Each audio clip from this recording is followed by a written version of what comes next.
Good morning, good morning. Karibu, karibu, karibu sana. In the presence of our God. It's a new week. And it is actually our last stretch in our time of 21 days of prayer and fasting. It is our last stretch. It's our last week of prayer and fasting in the 21 days of prayer and fasting. And so I welcome each one of us on board, that we can command our week together,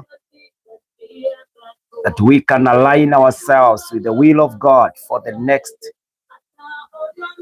5 months, because this one is winding up so quickly. And so my prayer is that the Lord will see us through by his grace, in the name of Jesus Christ.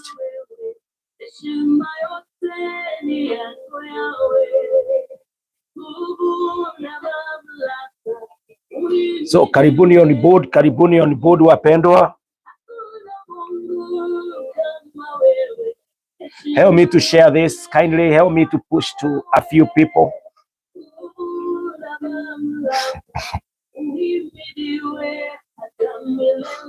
Help me to share this to a few people, wapendwa.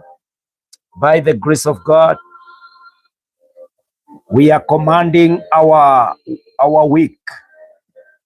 We are commanding our 5 months. It's our last stretch today, this week, as we pray, as we call upon the name of the Lord, that he can be with us. He can bless us with the blessings of the month of July, that we won't miss the blessings of August, that we will not miss the blessings of September, that we will not miss the blessings of October, the blessings of November, and the blessings of December, by the grace of God.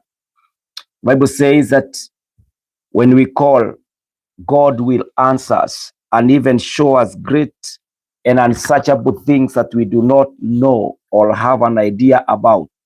This is when the scripture talks through the mouth of Jeremiah in the book of Jeremiah chapter 33 and verses 3.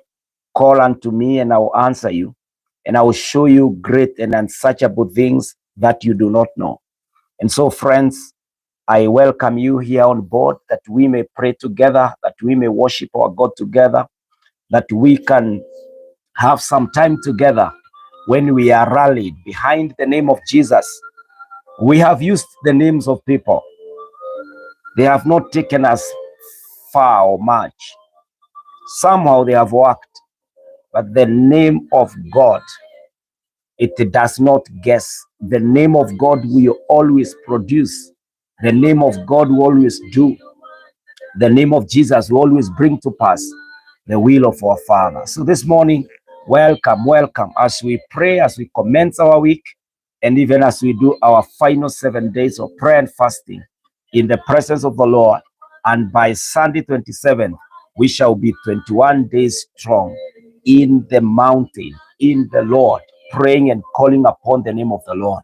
And after this prayer, the season have no option but to align with our calls. The Bible says in Psalm 20 and verse 4, I will give you the desires of your heart.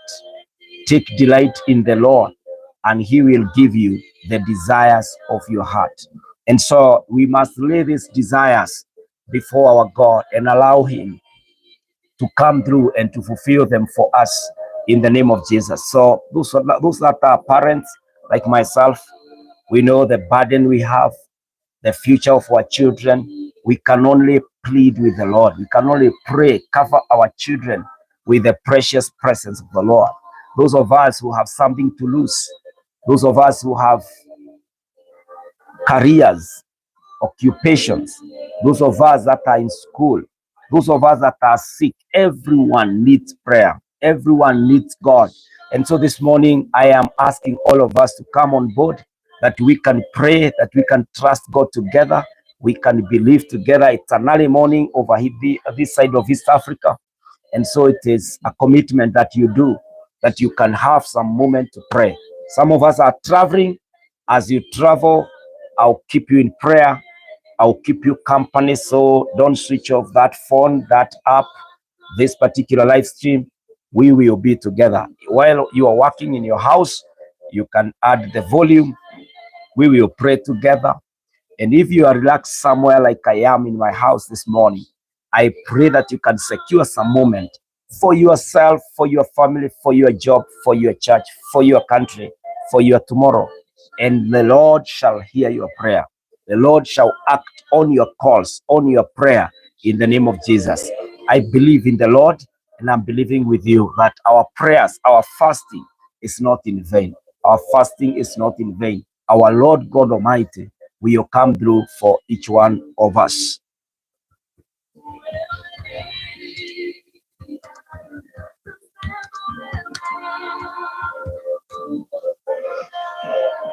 Hallelujah.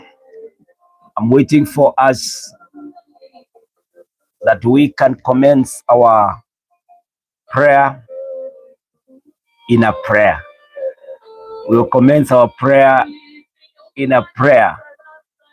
And I know that the Lord will bless us. He's so faithful in the name of Jesus. Hallelujah. I want us to pray, and then we start by the grace of God. Father, in the name of Jesus, I pray that this morning, this is the day you have made, and my God, you have plans.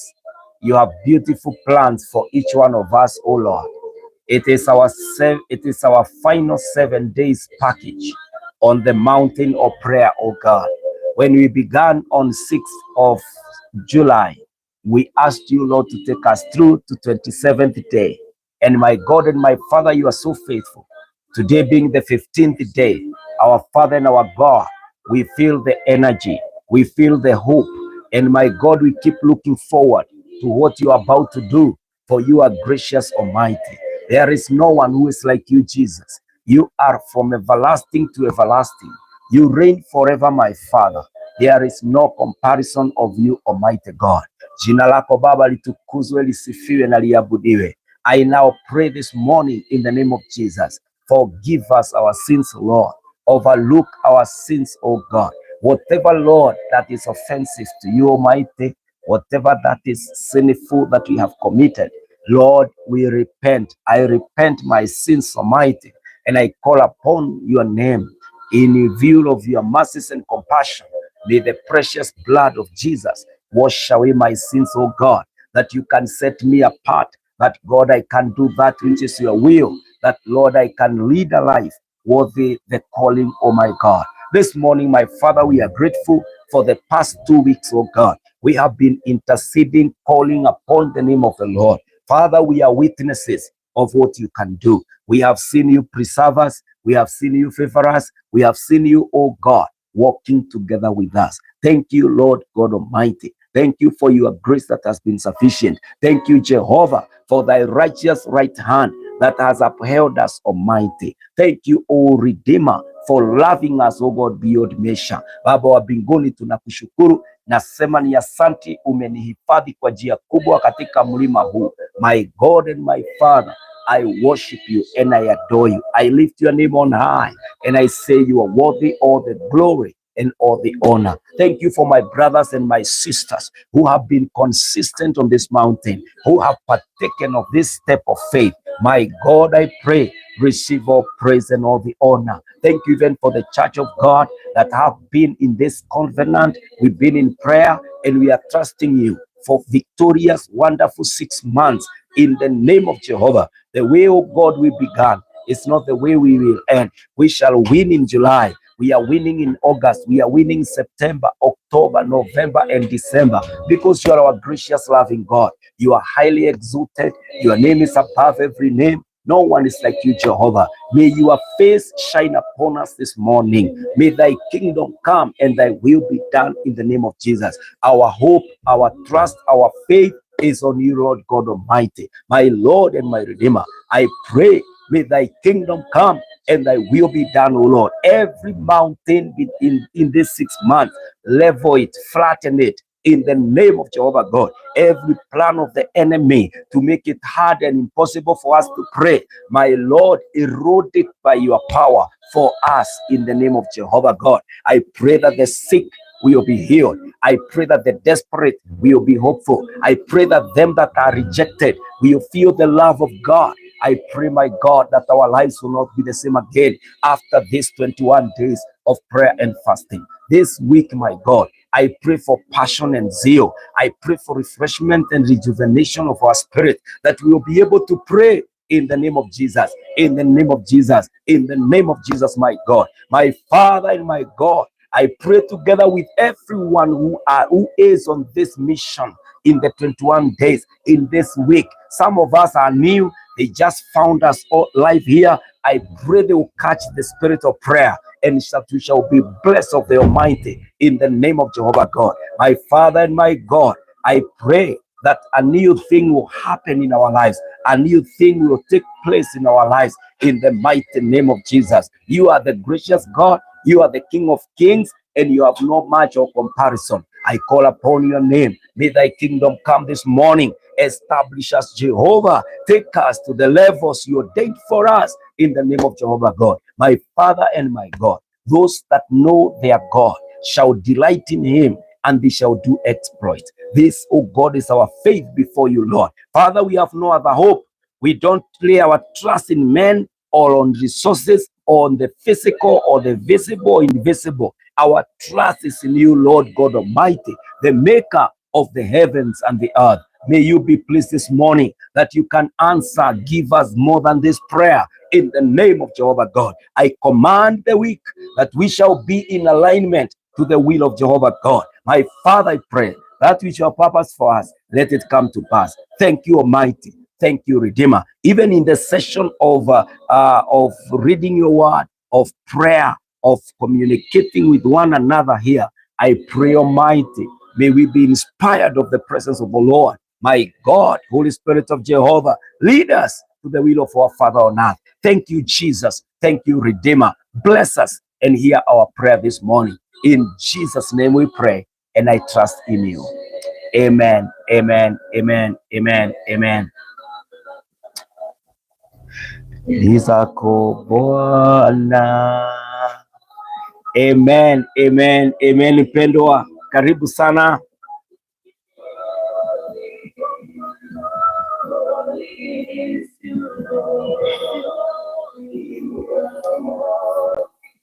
Karibu sana on Facebook, Susan Wanjiro, Jonathan Kamau. Welcome on board, welcome on board. Help me also to share and to call many on board. On YouTube, Stinky, String, Benny. Welcome, welcome all of us, welcome. Karibuni sana, karibuni sana, karibuni sana. And the Lord will bless all of us. The favor of God will rest upon you in the name of Jehovah God. Karibuni, karibuni sana, na Mungu awajalie akiwaneemesha na asikie hata maombi yetu. Each one of us, as you call upon the name of the Lord is gracious. He will hear your prayer and he will answer that prayer that you are making. And so this particular morning, I want us to pray on this subject, this one subject called trust. Trust is when you lay your faith into someone or into something. It is when you choose to believe that for sure this thing will happen. And so you put it or you give it to somebody to take care of it because you have hope, you have faith that it will happen. And so this morning, I want us to look at trust in two ways. Number one, our trust in God. Are you in a capacity to allow God to lead and to bless your life? And the second phase of our trust this morning is, can God trust you? Are you trustworthy? Are you sure that if God gave you that opportunity, if God delivered your enemies into your hands, you would forgive them? How are you? If the Lord entrusted you with a lot of resources, would you prove humble? Would you prove faithful? Would you still be in God and subscribe to the will of God?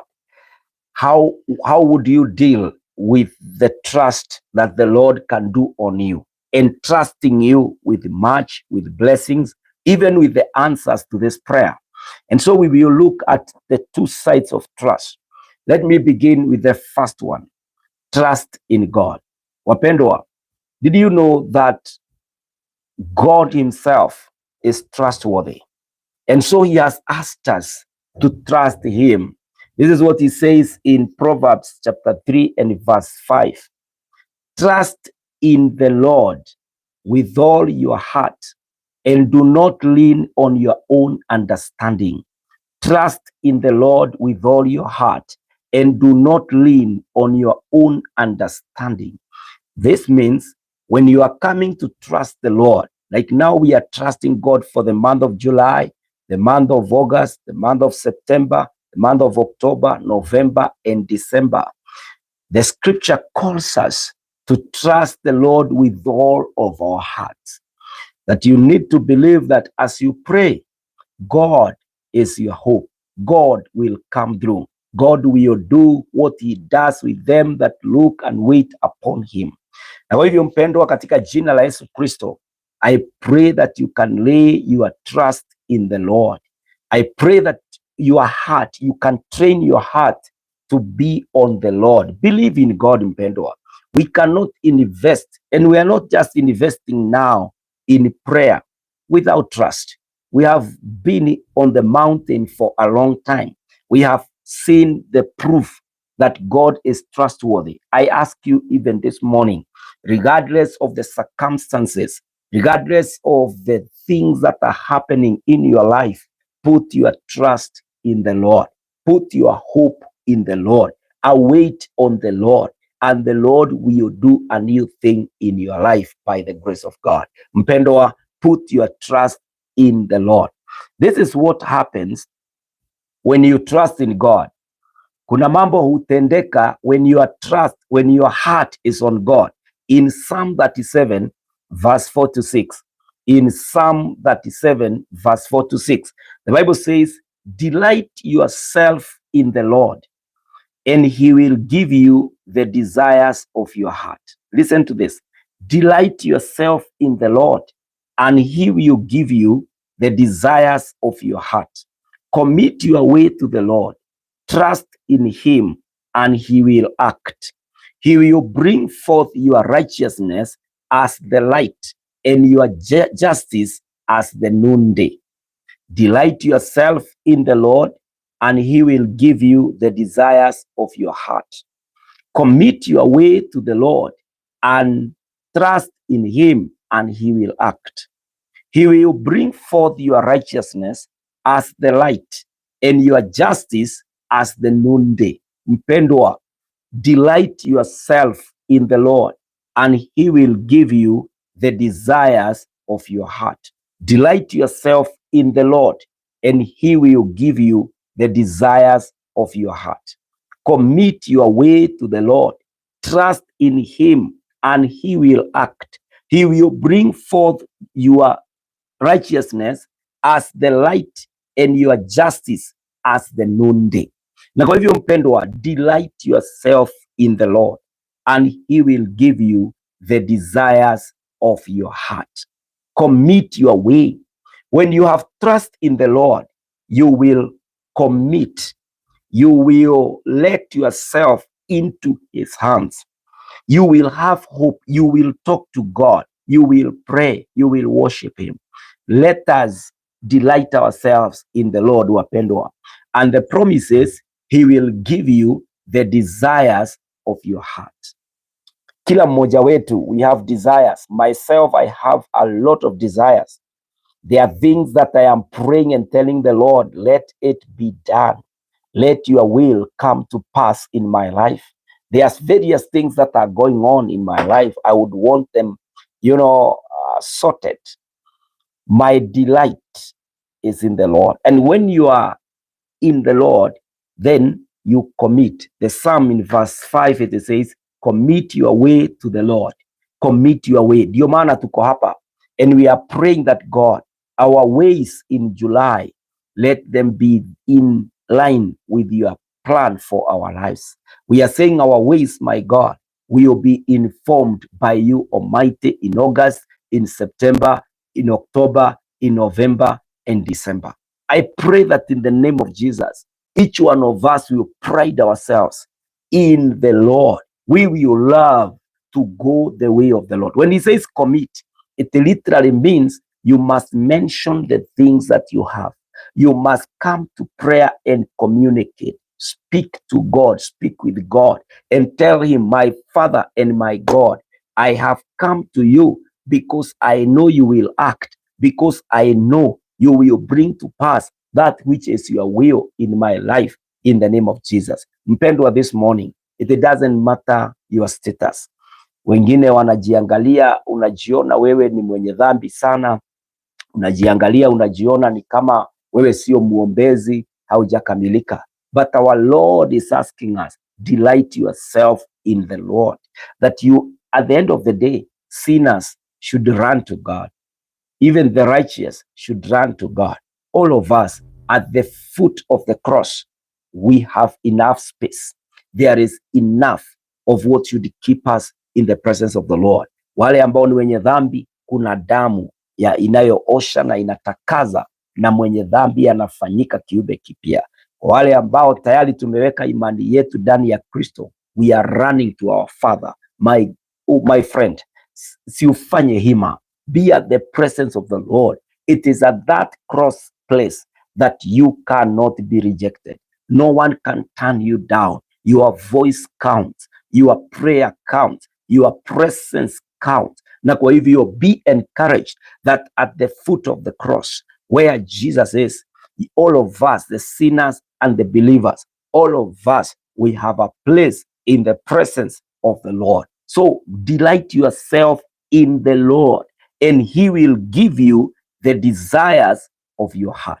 What is it that you are expecting from the Lord? What is it that you have given a trial all the time, but nothing happens?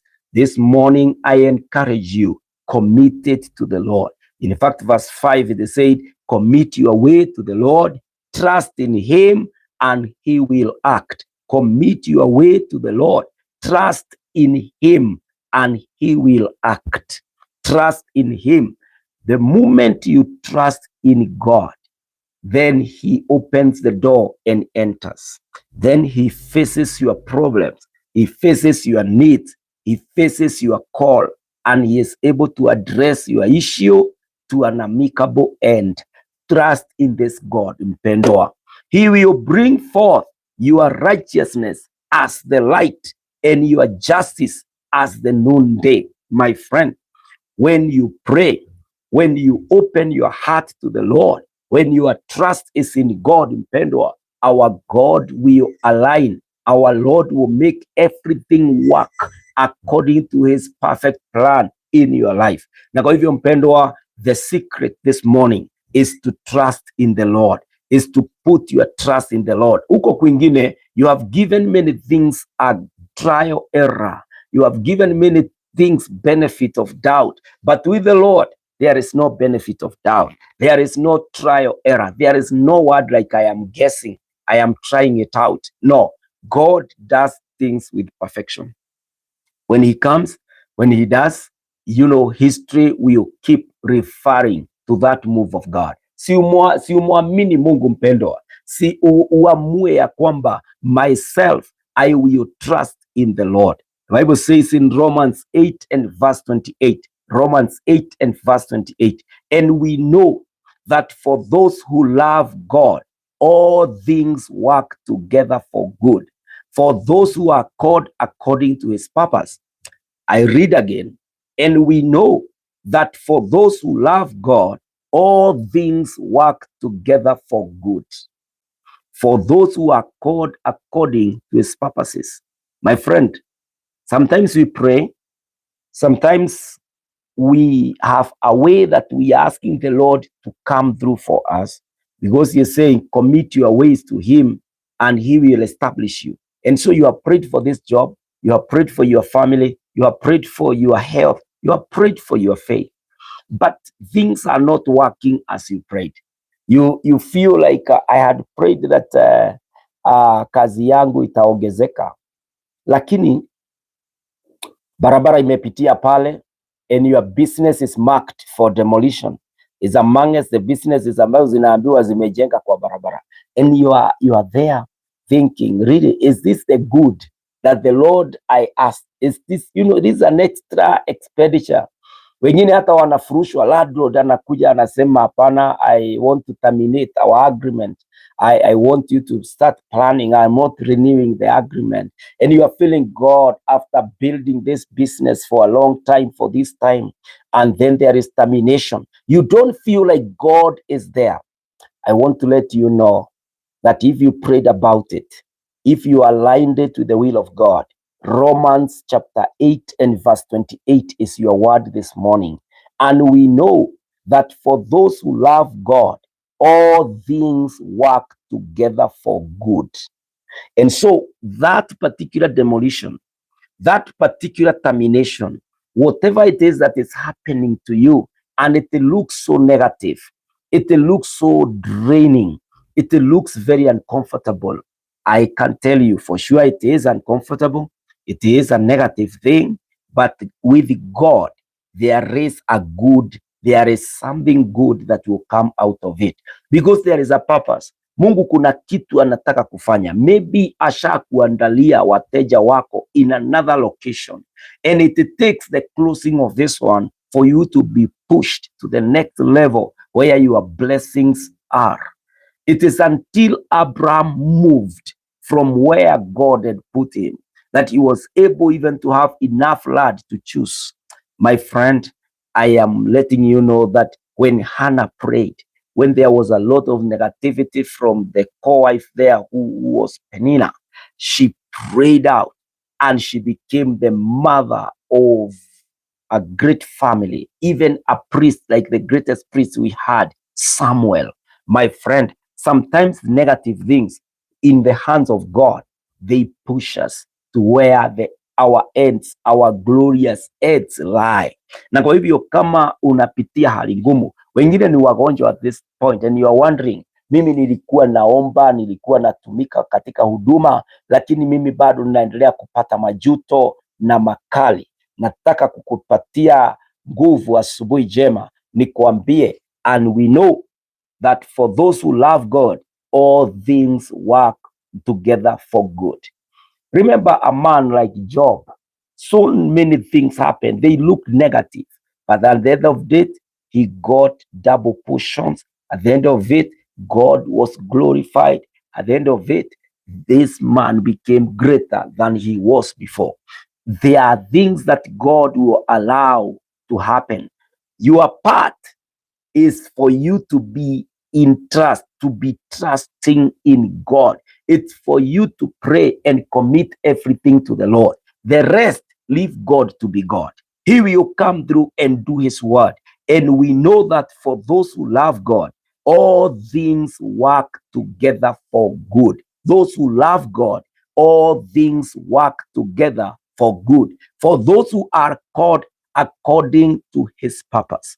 I pray this morning, friends, that we will be encouraged to keep calling upon the name of the Lord. It doesn't matter kama biashara inapanuka, kama watoto wanageuka wanakuwa watiifu kwa sababu pengine wamekuwa wapotovu. Haijalishi kama pain inaongezeka ama bado unaenda kuona daktari, but I want to encourage you today and let you know that as long as you pray, as long as your trust is in the Lord, leave it all to him. He will come through and do it. Na atakuja, atende, afanye, ajionyeshe katika maisha yako. Kwa hivyo asubuhi jema, tunapoomba, pray that you will be stable in your trust in God. Don't doubt God. Don't feel like you committed to the Lord and he may not be able to do it. God has never been faced with an impossibility.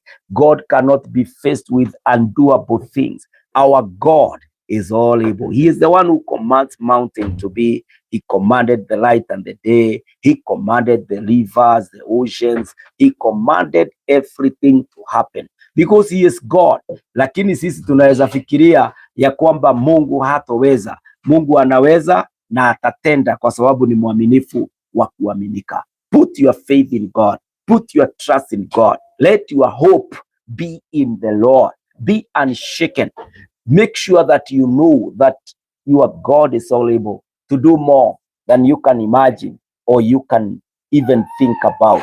Na kwa hivyo mpendo, asubuhi jema, I pray that you are not discouraged by whatever is happening. You could have been discouraged. Humanly speaking, there are so many discouraging things around us, our feelings, our experiences, the circumstances. But I want to let you know that Romans 8:28 is the scripture that has always been there for us, and it is the word of God, and the one in his word is God, and he will bring to pass what he says. I read again Romans 8:28, and we know that for those who love God, all things work together for good, for those who are called according to his purpose. The Lord will lead us. The Lord will get us to that purpose that he ordained for you, that he ordained for me. Na atafanya, atatenda kwa sababu ni mwaminifu. I pray that this morning you are encouraged. I pray that this morning you can find your resting place in the Lord. Hallelujah.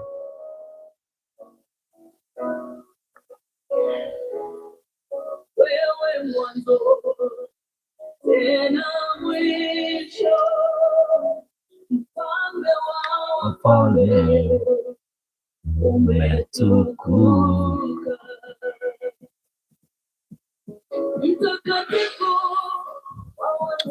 mtakatifu, hakuna kama wewe, umetukuka. Amen. Hallelujah. Now, when these things happen, when the negative things come around, we challenge the trust of God. But is it possible for God to forsake you? When you are walking with him, you turn around and he is not there. You look up and the heaven is blocked. You open your ears and there is no one talking to you. Is it possible? In Psalm 9 and verse 10, the Bible says, and those who know your name put their trust in you, for you, O Lord, have not forsaken those who seek you. And those who know your name put their trust in you, for you, O Lord, have not forsaken those who seek you. Look at the trustworthiness of our God, that those who know the name of the Lord and have trusted in God, he will not forsake them as they seek him. God will never go missed call. You know, here in the communication lines, there is that famous feedback that you receive. Mteja wanabari, sorry. Yani wanakueleza hapatikani kwa sasa. I want to encourage you this morning and let you know that God can never be mteja hapatikani. There is no missed call. Hata kufresh kwa God haiwezi soma ati missed call. He will always answer us. Those who seek him, the scripture have said he cannot forsake. Wale ambao wanamtafuta hawatawahi achiliwa na Mungu. Kwa nini? Kwa sababu Mungu ndiye nguvu yetu. Akituachilia si tumnaisha. Look at Psalm 28 and verse 7. The Bible says in Psalm 28 and verse 7, the Lord is my strength and my shield. In him my heart trusts, and I am helped. My heart exults, and with my song I give thanks to him. The Lord is my strength and my shield. Hallelujah. The Lord is my strength and my shield. In him my heart trusts, and I am helped.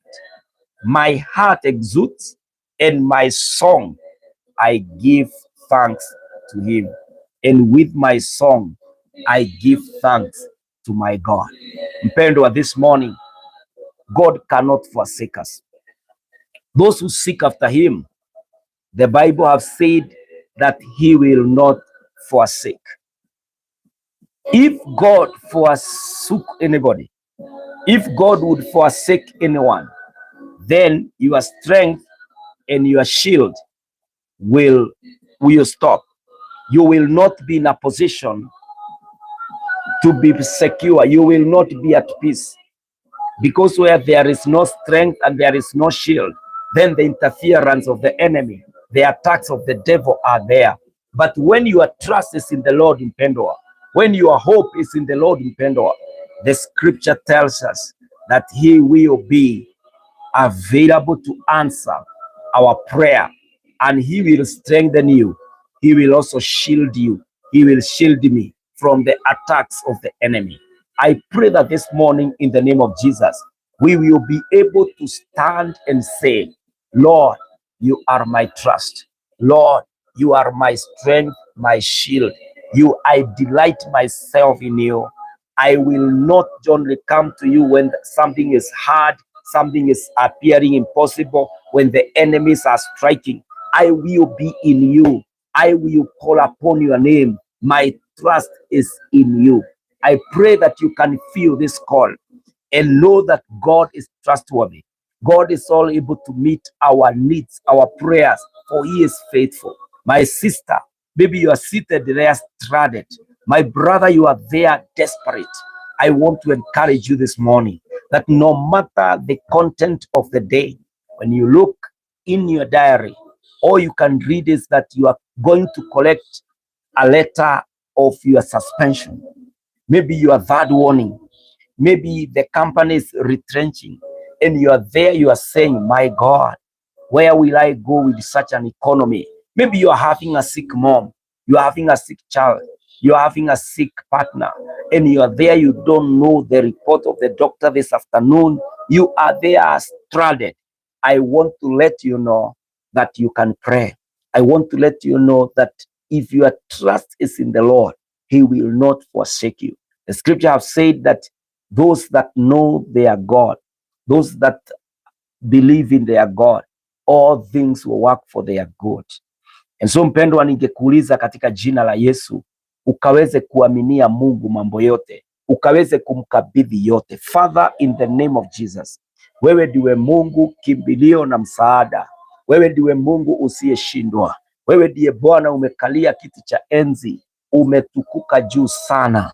Jina lako lisifiwe, jina lako liabudiwe, jina lako litukuzwe. Hakuna Mungu mwingine aliye kama wewe. Asubuhi jema Baba, naomba na mtumishi wako, I pray with everyone who have tuned in this morning, and I ask you, my God, on your mountain, be found of us, Almighty. Our trust is in you, O God. Help our faith, Almighty. I pray that we will be able to wait upon you, Almighty. We will be able to look up to you, Redeemer. We will put our faith and our hope and our trust in you, Jehovah God, my Father and my King, my righteous one of Israel. You have said that you will not forsake us when we seek you, for our trust is in you, Almighty God. Now I commit the desires of your sons and daughters unto you, for our hope, our trust, our faith is in you, Almighty God. May you be pleased this morning, oh God, that Father, being the first day of the week, Lord, as we command our week,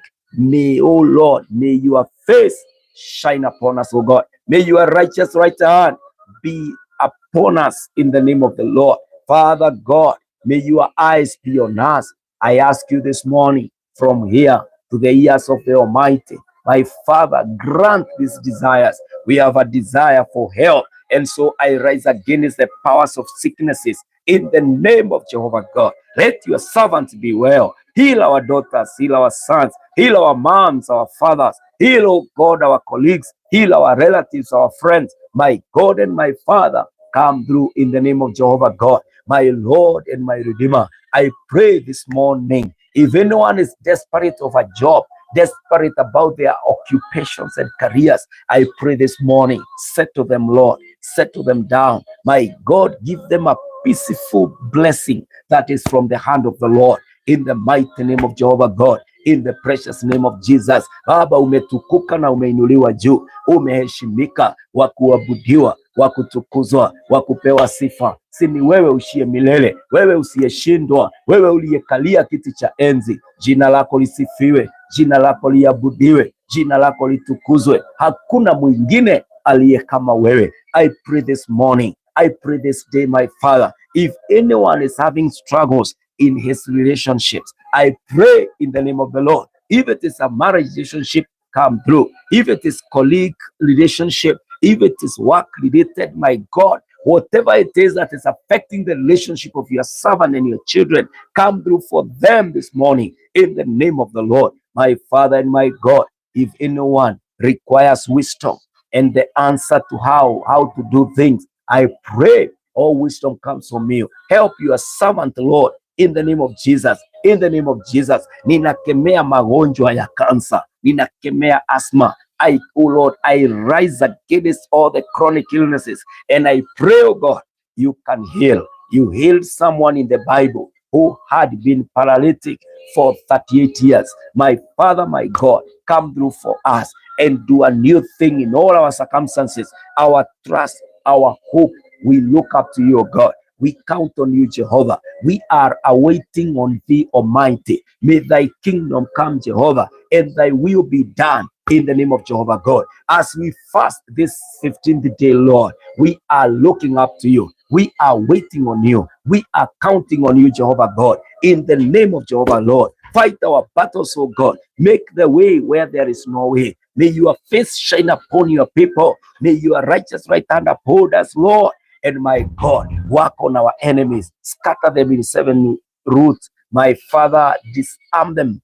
Grant us that which is from the Lord, the best, oh God, for us, in the name of Jesus. Ni asante Yesu, ni asante Mwokozi, kwa maana utatenda na umetenda. Pokea sifa, pokea heshima, pokea utukufu. Hakuna mwingine wa kufananishwa ama kulinganishwa na wewe. Our hope, Lord, our faith, Lord, is in you. Let it be known that we have trusted the Almighty, and He was trustworthy.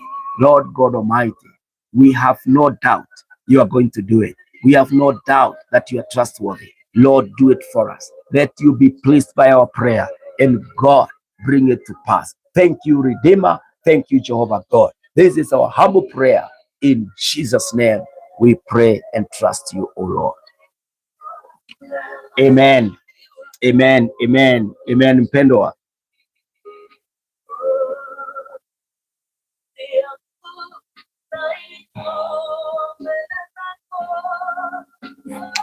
Yes, Desiree, please pray for a job for me. The Lord will come through, Desiree, and give you that job because He is faithful to do it. He is trustworthy. We have seen Him in the past. He gives people jobs. He places them into higher positions. He did that to Daniel in Babylon, and He is all able to give even to you. May the Lord give it to you in Jesus' name. Damaris, God bless you. On Facebook, thank you, Lockwood, Joseph, Kim, God bless you. Jerry Washira and Jacinta Wanja, may the Lord hear your prayers in the name of Jehovah God. Our Lord is so faithful, Apendwa. He will come through and even do more than we can pray or imagine. He has said that He is our strength and He is our shield. When our hearts are put our trust in Him, He will come through. He will come and do that which only Him can do. The Bible says in Proverbs chapter 3 and verse 6. Proverbs 3 and verse 6. It says, in all your ways acknowledge Him, and He will make straight your paths. In all your ways acknowledge Him, and He will make all your paths straight. My friend, in all your ways. That means hata kama ni lunch unaenda, acknowledge God. Hata kama unaenda break time, acknowledge God. When you are signing that check, acknowledge God. When you are boarding that flight, acknowledge God. When you are with whoever, just acknowledge. Make it like your oxygen. Make it a necessity, make it necessary that you need to acknowledge ya kwamba hata hapa nimefika, manzeni God. You know, hata kile ninachokifanya natumainia God. Everything. The Bible says in all your ways acknowledge Him. Proverbs 3:6. In all your ways acknowledge Him, and He will make straight your paths. He will make straight your paths. In all your ways acknowledge Him, and He will make straight your paths.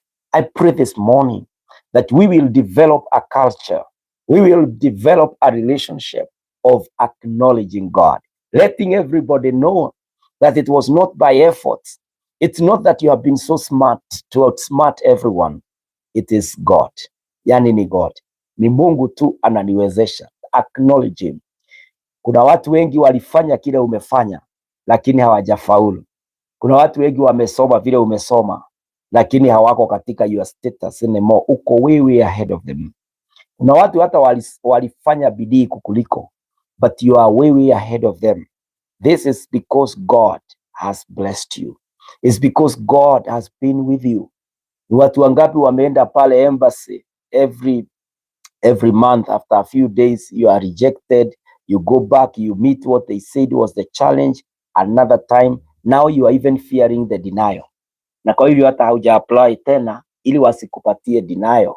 And there is somebody ambaye alienda tu mara ya kwanza with the same documents na akapewa, yani side, hata hakuna interview iliendelea. My friend, ni God. I want you to know ni God. Kwa yule ambaye hakuweza kupata, ni God. Kuna mpango Mungu ako nao. Kwa yule alipata, ni God. So when we meet, yule haijafanyika maombi yake na yule maombi yake imejibiwa, when we meet before God, we are all indebted kumwambia Bwana ni asante. Tunakuja tunamwambia Mungu asante, because I know there was a reason, according to Romans 8:28. There was a reason why it worked this way. When you learn to acknowledge God that way, you will forever delight in the Lord. you will acknowledge him. Mwingine kuna mtu analia sahi, anasema sasa mtoto mwingine ninaongeza nisomeshe na nini, na kuna mwingine anasema Mungu hata kama ni mmoja unipatie. My friend, we have the two worlds. We must worship God. Let us acknowledge our Jehovah. Yeye ndiye Mungu ambaye anafanya mambo itendeke jinsi inavyotendeka. Yeye ndiye Mungu anayesikia maombi yetu, anayefanya maombi yetu. Yeye ndiye Mungu ambaye ataleta maombi yetu katika ukamilifu. I pray this morning that your prayer is not in vain. Joshua 1 verse 9. The Lord told Joshua these words, and be encouraged in whatever the circumstance, so that you can keep trusting in the Lord. Alimwambia hivi in Joshua 1 and verse 9, have I not commanded you? Be strong and courageous. Do not be frightened and do not be dismayed. For the Lord your God is with you wherever you go. Have I not commanded you? Question mark. Be strong and courageous. Do not be frightened and do not be dismayed. For the Lord your God is with you wherever you go. God is telling Joshua, he encouraged Joshua those days, do not be afraid. Do not be discouraged. Wapendwa, if there are two enemies that have proven themselves to be the arch enemy to the dreams and the visions of men and women, to the opportunities of everyone alive, is this one. These two enemies, number one is fear, and number two is discouragement. The spirit of discouragement is a spirit that I don't know which demon is assigned to it. Ya kwamba mtu anakufa moyo na anakufa moyo, anaondoka kwa familia yake, anafunga hiyo biashara, anaenda anajinyonga. My friend, the spirit of discouragement is a bad spirit, is a very wicked, evil spirit. Mpaka Mungu akamwambia Joshua, do not be discouraged. You know, when God came with the news to Joshua in Joshua chapter 1, akamwambia my servant Moses is dead. Mungu ndiye alitangaza kifo na maziko ya huyu mtu anaitwa Moses, because Moses alienda juu ya mlima Sinai na hakurudi. Mungu sasa ndio anamwambia Joshua, now Moses is dead. Mpendwa, Joshua could have become devastated, discouraged, because all he knew was the Superman called Moses, the man who would tell the stone to bring water, and the man who would make the Red Sea part, and now he is gone. Some of us look at what we are going through. We look at even the people whom we thought they are superior. We look at the things we thought they would be the answer to our issues, and they are gone. And the spirit of discouragement falls into your spirit. And then everything, every path is dark. You have no control anymore. I want you to be encouraged today. The Lord says, do not be discouraged. Have I not commanded you, Joshua? Put your name there and hear the word of the Lord telling you. Have I not commanded you, Irene? Have I not commanded you, Jotham? Have I not commanded you, Desiree, that you should not be discouraged? Let us overcome the spirit of discouragement. Na watu wanaingiaga kwa kazi morning and they give you a very discouraging face. You look at the attitude of your colleague, the attitude of your boss. It is a very discouraging way. You know, I want you to decide this morning that you are fully encouraged. You are discouragement proof.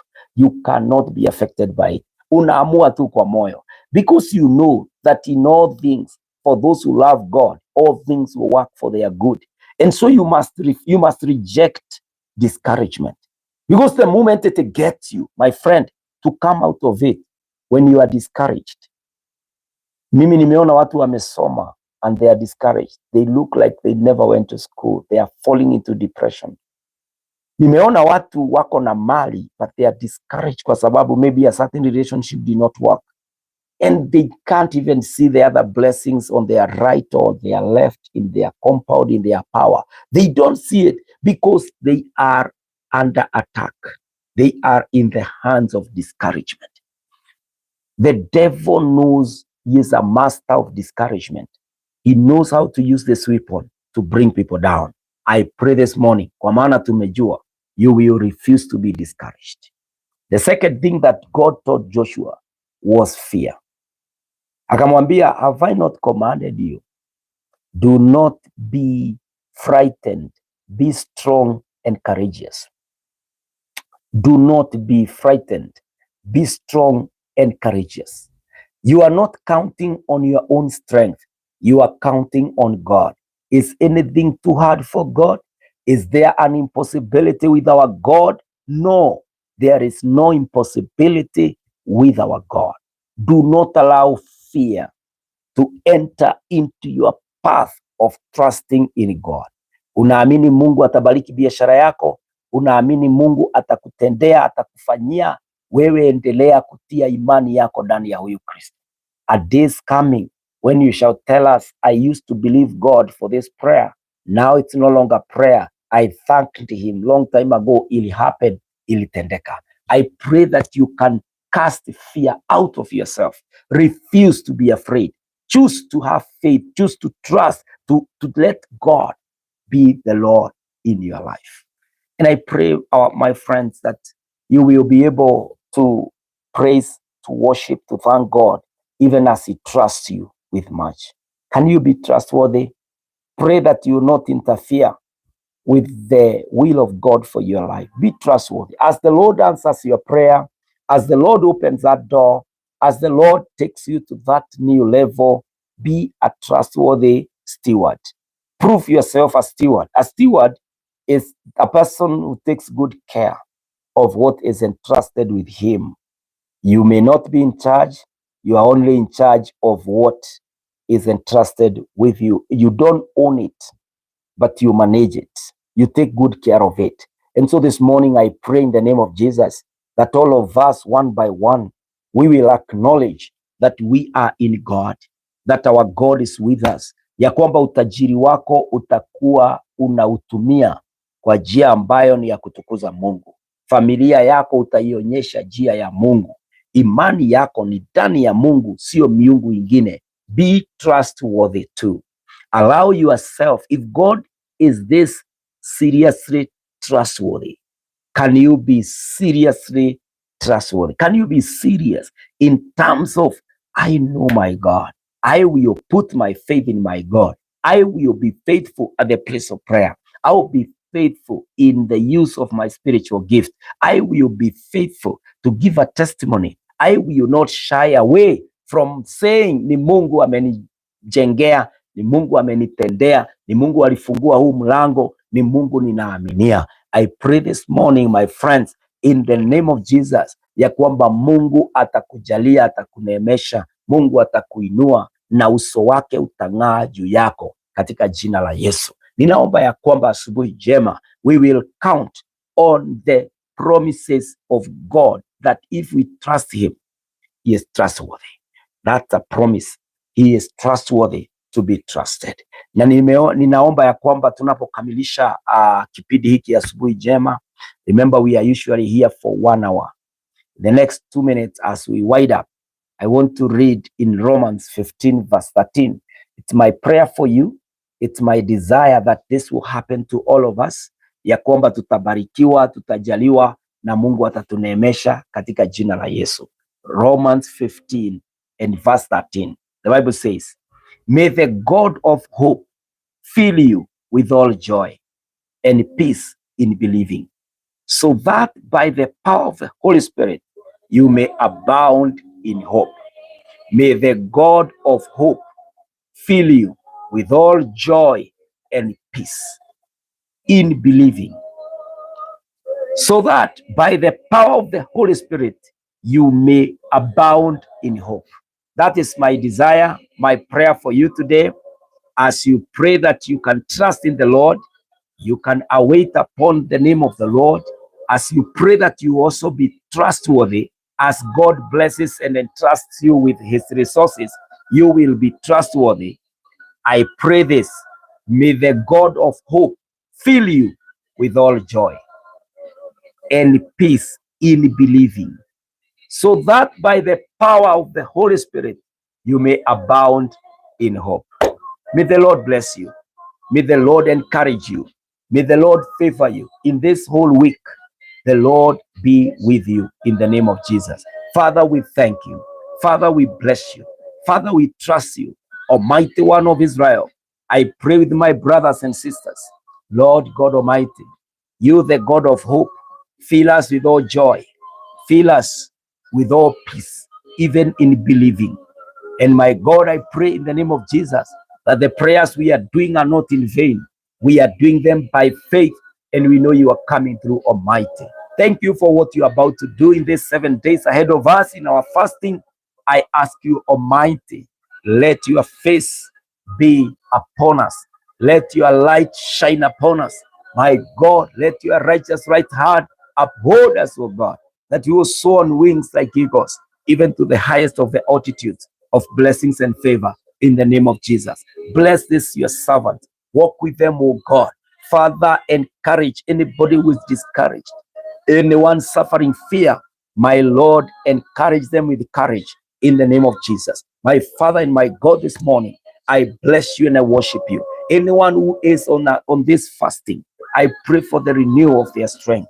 Anyone joining us today and deciding to walk with us in this journey, encourage them to, Lord. Our Father, our mission and agenda is to take over, is to receive the good that you have loaded the month of July with, the month of August, the month of September, October, November, and December. We are not losers. We are not discouraged. My God, take us through this season with a lot of blessings, even your presence being our portion throughout, in the name of Jehovah God. This week, my Lord, we are praying that you'll shield us, you will protect us, and that your presence is our portion in the name of the Lord. Bless everyone, Lord. Hear this prayer and answer it, oh God. We have no other hope. We can't turn to the right or to the left. We are not confused. Lord, we need you. Lord, have us this morning. I surrender to you, Lord. May you lead me throughout the week. May you lead your people throughout this week. Father, blessed be your holy name. We acknowledge you in everything. This is my humble prayer of faith together with your people. In Jesus' name we pray and we surrender all to you, O Lord. Amen, amen, amen, amen. Wapendwa, si Mungu awajalie, Mungu awaneemeshe, si Mungu awe pamoja nanyi katika jina la Yesu Kristo. Thank you for being here. Those who have been able to stick with me or you have joined me at some point, even as you did 1, 2, 3, may the Lord favor you. We are on a journey of 21 days of prayer and fasting. We started on 6th. We are finishing on 27th, which will be the coming Sunday. And the kind of fasting we have been doing is the partial fasting, whereby you take fruit, you take vegetables, you also take beverages. And so we pray and we call upon the name of the Lord. We are always live in the morning on Facebook and on YouTube from 6 a.m. to 7 a.m. by the grace of God. And also, I would also want to put a disclaimer here and say, if you are sick and you are under medication, the doctor have said that you take madawa ukikula, ama amekuambia your condition ni ile lazima ukule. Mimi pia na encourage kula, kunywa madawa, but you must make sure you are praying. The bottom line is to keep in prayer, to keep calling upon the name of the Lord. Na ndio Mungu atakusikia maombi na atayajibu. Si neema iwatoshe, na mkono wa Bwana uwe pamoja nanyi. I love you. May the Lord see you through on his mountain. We can keep talking. My number is there on Facebook. You can also write to me. Na Mungu atakubariki, atakunemesha kwa sababu ni mwaminifu wa kuaminika. Shalom and have a fruitful, wonderful week, even of the blessings of the Lord. Amen. Shalom.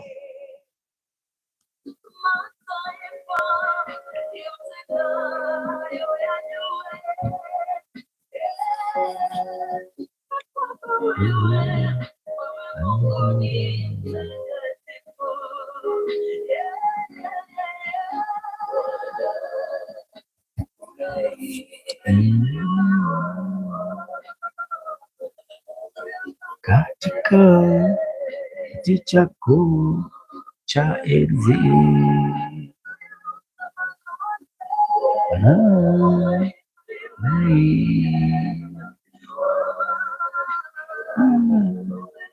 katika kiti chako cha enzi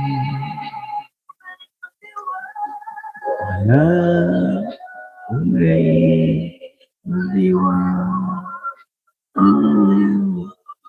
katika